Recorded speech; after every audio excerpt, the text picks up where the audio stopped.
सलाम आए, सब ने अपने अपने अंदाज में हमारे प्यारे आका अलैहिस्सलाम का जिक्र किया, नबी अलैहिस्सलाम की उम्मत का जिक्र किया। मूसा अलैहिस्सलाम ने तो यहाँ तक अर्ज़ कर दिया, अल्लाह जो तख्तियाँ आपने मुझे लिखी हुई दी हैं, इन तख्तियों में ये देखता हूँ कि एक उम्मत आएगी जो नेकी की दावत देगी, बुराई से रोकेगी। ए अल्लाह, ये उम्मत मुझे अता फरमा दे। अल्लाह ताला ने फरमा तिल का उम्मत व अहमद, ये नबी अहमद सल्लल्लाहु अलैहि वसल्लम की उम्मत है, आपको नहीं मिल सकती। फिर अर्ज़ किया, अल्लाह इन तख्तियों में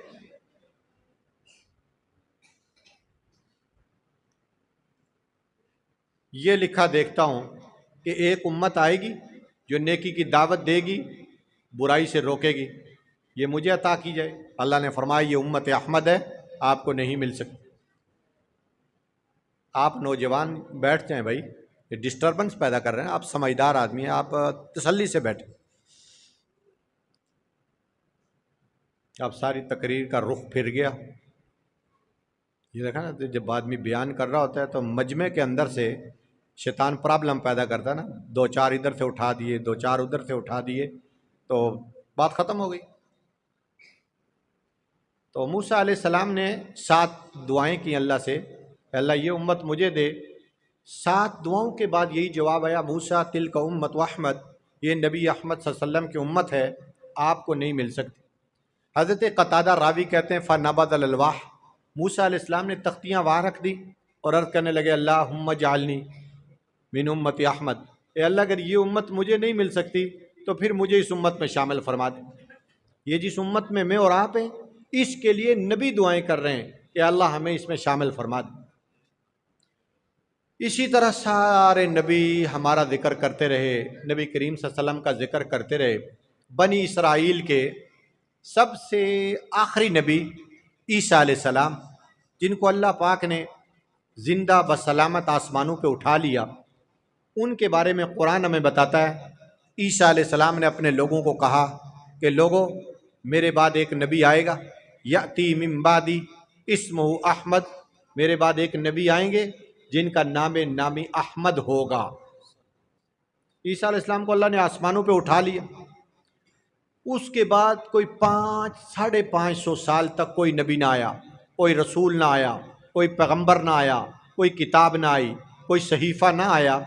नतीजा ये निकला कि लोग जिस दीन इब्राहीमी पर चल रहे थे उस पर गर्द व गुबार पड़ गई, लोगों के अकीदे ख़राब हो गए, लोगों की आदत बिगड़ना शुरू हो गई। अगर माली लेन देन करते, सूद के ऊपर पैसा देते और उसका सूद वसूल करते थे। किसी को 1000 रुपये दिया, उसके बदले में 1500 रुपये वसूल करते थे। सूदी कारोबार लोग करना शुरू हो गए। रिश्वतों का सिलसिला लोगों ने शुरू कर दिया।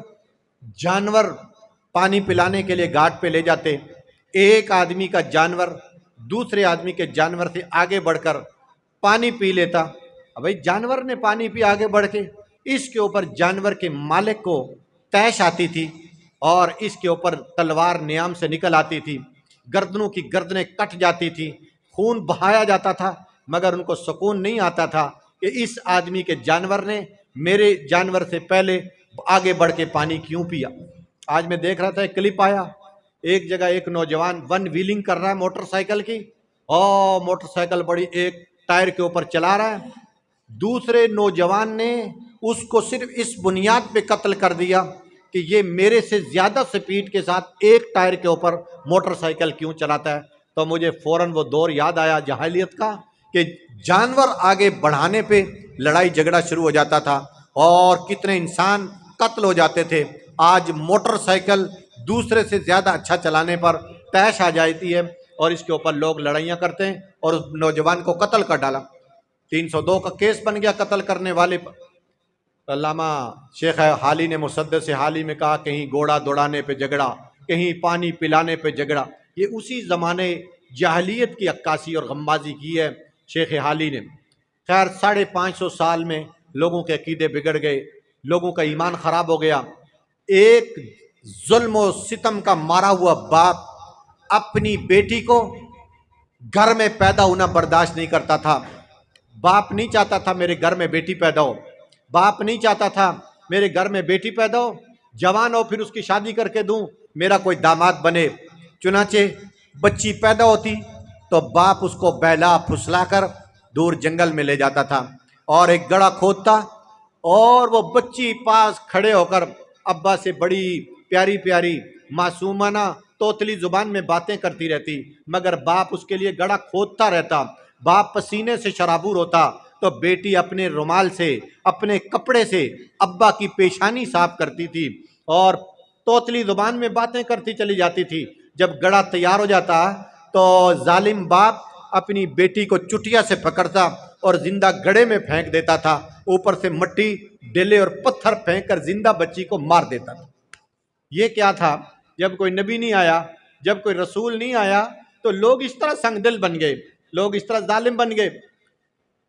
और यहूदियों के अंदर ये आवाज़ लग रही थी, उन्होंने अपनी किताबों में देखा हुआ था एक नबी आएंगे, एक रसूल आएंगे। वो एक दूसरे को डराते धमकाते भी थे कि हम उस नबी के साथ मिलकर तुम्हारा मुकाबला करेंगे। जब नबी करीम सल्लल्लाहु अलैहि वसल्लम मक्का में पैदा हुए, उस रात को अजीब वाक़यात रूनुमा हुए कि एक दरिया था जिसका नाम था दरियाए सावा, वो कभी खुश्क नहीं हुआ। आज की रात में दरियाए सावा खुश्क हो गया। कैसर और किसरा बादशाह, उसके महल के 14 किंगरे गिर गए। अजीब वाक़या, आज तक तो ये किंगरे गिरे नहीं, आज ये किंगरे कैसे गिरे? ईरान में एक आतिश कदा जल रहा था।